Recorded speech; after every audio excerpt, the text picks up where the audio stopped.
अमेरिकी राष्ट्रपति Donald Trump ने दादागिरी की तमाम हदों को पार कर दिया है।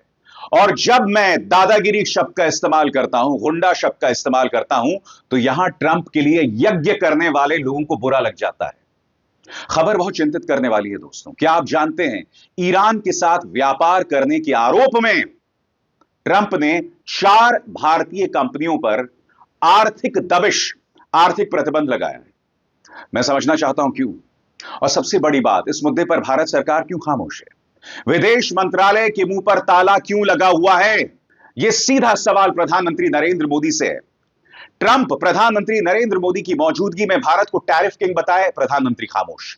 हमें F-35 विमान बेचते हैं जिसकी कोई विश्वसनीयता नहीं है, प्रधानमंत्री खामोश। चीन की तारीफ प्रधानमंत्री के सामने, प्रधानमंत्री खामोश। और अब हमारी 4 कंपनियों पर प्रतिबंध लगाया जा रहा है, तब भी विदेश मंत्रालय खामोश है।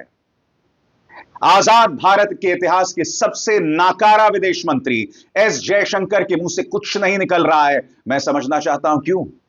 दूसरी तरफ जिस ईरान पर प्रतिबंध लगाए जा रहे हैं, जिस ईरान के परमाणु कार्यक्रम को बर्बाद करने की बात अमेरिका और इस्राएल दोनों कर रहे हैं, उसके खिलाफ ईरान ने बिल्कुल पुष्पा के अंदाज में कहा है, झुकेगा नहीं। मगर ये खबर क्या है दोस्तों, और हर भारतीय को इसको लेकर चिंतित होना चाहिए। इसके क्या परिणाम होने वाले हैं, इसकी भी हम चर्चा करेंगे। खबर आपके स्क्रीन पर, साथ ही मैं आपको बतलाऊंगा कि कौन कौन सी भारतीय कंपनियों पर यह प्रतिबंध लगाए गए हैं। और सबसे शॉकिंग बात, इन भारतीय कंपनियों पर ट्रंप ने, उनकी सरकार ने अप्रत्यक्ष तौर पर, इनडायरेक्टली आतंकवाद का भी आरोप लगाया है।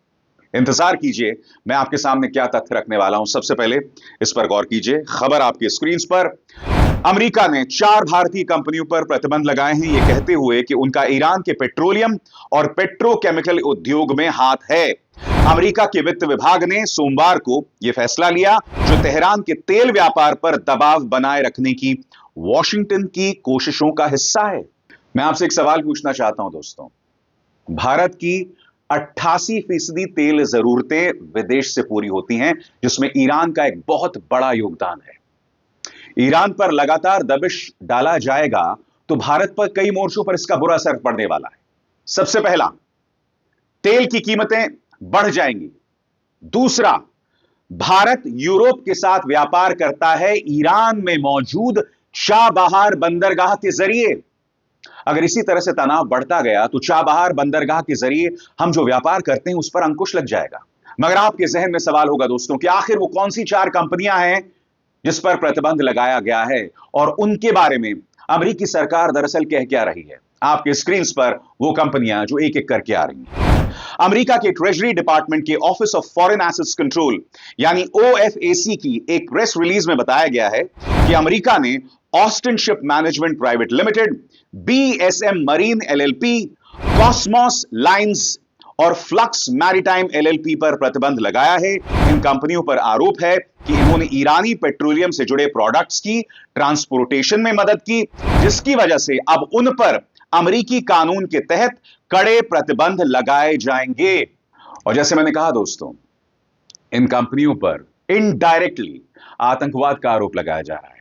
इसके लिए आपको प्रेस रिलीज के एक एक शब्द पर गौर करना पड़ेगा। वो प्रेस रिलीज जो कि अमेरिकी विदेश मंत्रालय ने जारी की है, इस पर गौर कीजिएगा। यह प्रहार सिर्फ ईरान पर नहीं है, भारतीय संप्रभुता पर प्रहार है, भारत के व्यापारिक हितों पर प्रभाव है।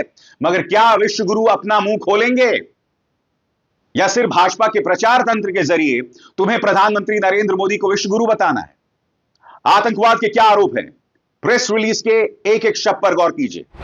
यह अवैध शिपिंग नेटवर्क ईरानी तेल को लोड करने और एशिया में खरीदारों तक पहुंचाने में अपनी भूमिका छुपाने और गुमराह करने का काम करता है। इस नेटवर्क ने अब तक करोड़ों डॉलर की कीमत का करोड़ों बैरल कच्चा तेल भेजा है। आज की कार्रवाई ईरानी सरकार पर अधिकतम दबाव बनाने की राष्ट्रपति ट्रंप की मुहिम का पहला कदम है। इससे ईरान की वो कोशिशें बाधित होंगी जिनके जरिए वो तेल से कमाए पैसों का इस्तेमाल आतंकवादी गतिविधियों को फंड करने के लिए करता है। सवाल यह है कि अगर भारत ईरान के साथ व्यापार कर रहा है, अगर भारत की कई जरूरतें ईरान के जरिए पूरी हो रही हैं, और सबसे बड़ी बात, ईरान के चाबहार बंदरगाह के जरिए भारत व्यापार करता है, तो क्या भारत आतंकवाद में हिस्सेदार है? क्या भारत और ईरान आतंकवाद में साझेदार हैं? ट्रंप कहने की कोशिश क्या कर रहे हैं? और कब तक हम खामोश रहेंगे? कब तक इसे हम बर्दाश्त करते रहेंगे? दूसरी तरफ दोस्तों, जैसे कि आप देख सकते हैं 25 फरवरी को रूसी विदेश मंत्री लावरोव और ईरान के विदेश मंत्री आरागाची की मुलाकात होती है और यहां पर ईरान अपनी तरफ से अमेरिका को सख्त संदेश देता है कि हम किसी भी कीमत पर झुकने नहीं वाले हैं। परमाणु मुद्दे पर हम बातचीत करेंगे, मगर बराबरी के लेवल पर। क्या कहते हैं आरागाची? आपकी स्क्रीन पर। ईरान झुकेगा नहीं। विदेश मंत्री अब्बास आरागाची का कहना है कि जब तक अमेरिका ईरान पर मैक्सिमम प्रेशर की मुहिम जारी रखेगा, तब तक ईरान अपने परमाणु कार्यक्रम पर अमेरिका से कोई बातचीत नहीं करेगा। यह मुहिम इसी महीने की शुरुआत में राष्ट्रपति डोनाल्ड ट्रंप ने फिर से लागू की थी। हम अपने परमाणु कार्यक्रम पर रूस और चीन के दोस्तों के साथ मिलकर अपनी स्थिति तय करेंगे। ईरान का रुख बिल्कुल साफ है। हम किसी भी दबाव, धमकी या प्रतिबंध के तहत कोई बातचीत नहीं करेंगे। उन्होंने रूसी विदेश मंत्री सर्गेई लावरोव के साथ एक संयुक्त प्रेस कॉन्फ्रेंस में बात कही। लावरोव मंगलवार को तेहरान पहुंचे थे ताकि ईरानी अधिकारियों से चर्चा कर सकें।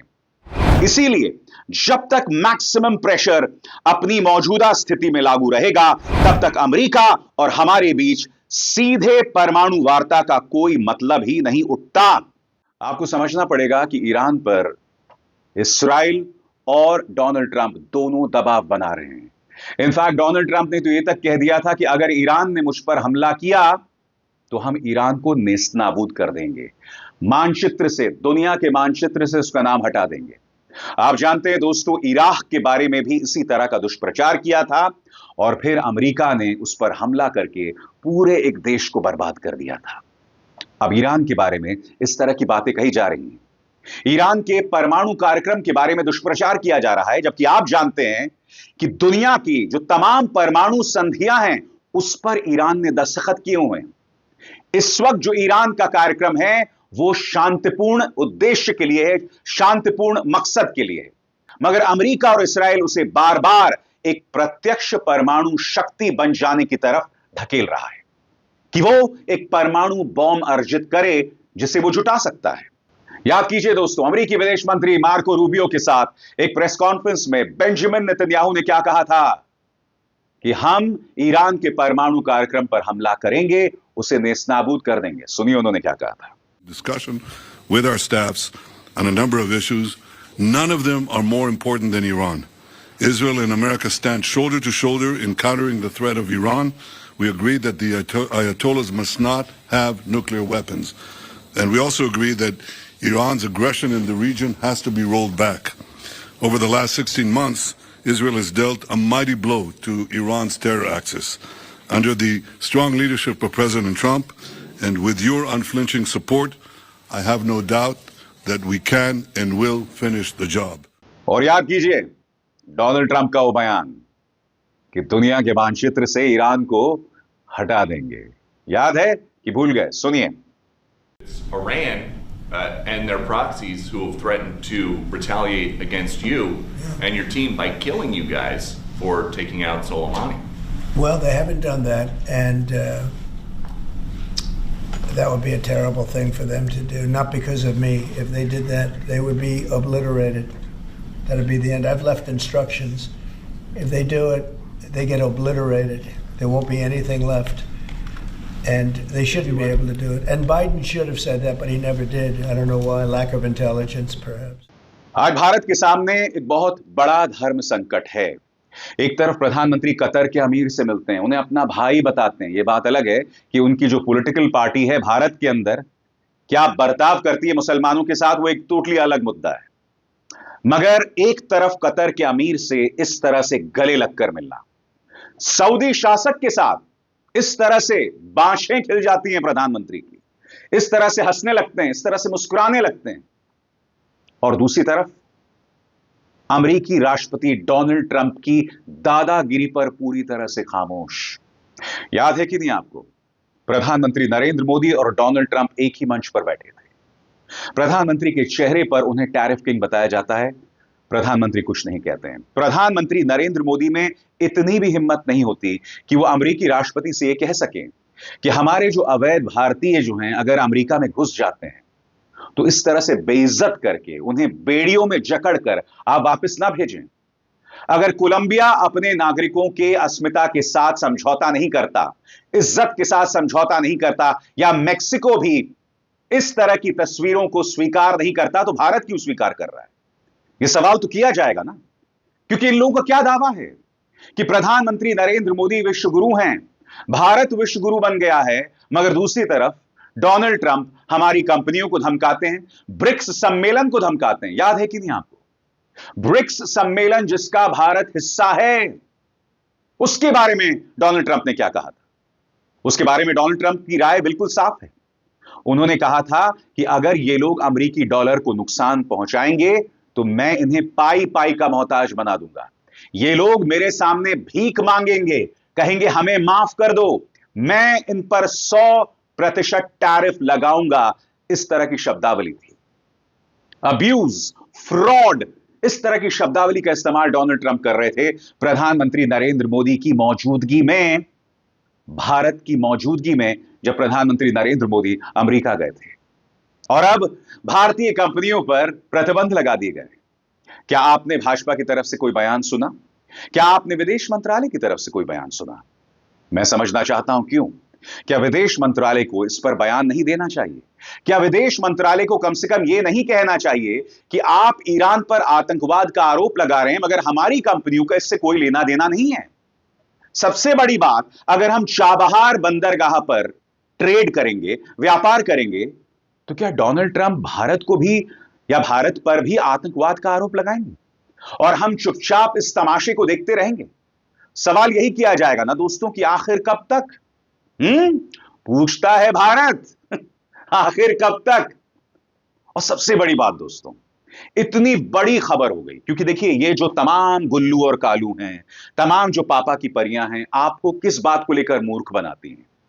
राष्ट्रवाद के मुद्दे पर बार बार यह कहा जाता है कि अगर राहुल गांधी मुद्दा उठा दें तो वो देशद्रोही हैं, अखिलेश को देशद्रोही बताना, तेजस्वी को देशद्रोही बताना, अरविंद केजरीवाल को देशद्रोही बताना। मगर आज अमेरिका ने 4 भारतीय कंपनियों पर प्रतिबंध लगा दिया, पूरी खामोशी बनी हुई है। क्यों? मैं समझना चाहता हूं। किसी के मुंह से एक शब्द नहीं निकल रहा है, प्राइम टाइम में इसकी बिल्कुल भी गूंज नहीं है। यह सवाल तो किया जाएगा ना, और यह खबर कल की है, बाय द वे ये कल की खबर है, मगर फिर भी खामोशी बनी हुई है। बार बार हमने प्रमाणित किया है। मैं आपसे एक सवाल पूछना चाहता हूं, प्रधानमंत्री नरेंद्र मोदी ने डोनाल्ड ट्रंप के लिए जाकर वोट मांगा था कि नहीं मांगा था? अब की बार सुनिए। The words of candidate Trump, अब की बार ट्रंप सरकार।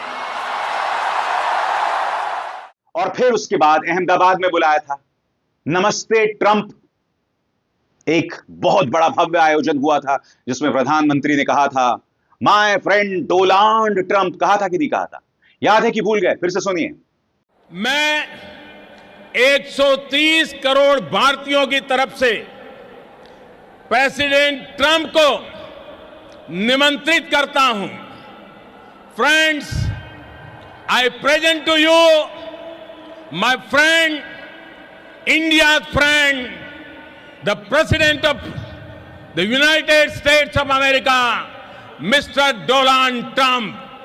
हम सब खड़े होकर के इस सब के बावजूद अमेरिका हमारे हितों को कुचल रहा है और पूरी तरह से खामोशी बनी हुई है। मैं समझना चाहता हूं क्यों?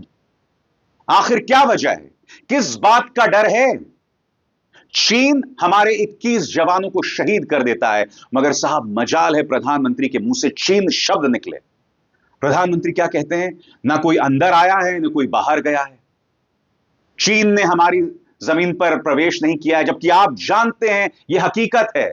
फिर हम बातचीत क्यों कर रहे थे? बफर जोन क्यों बनाया गया था?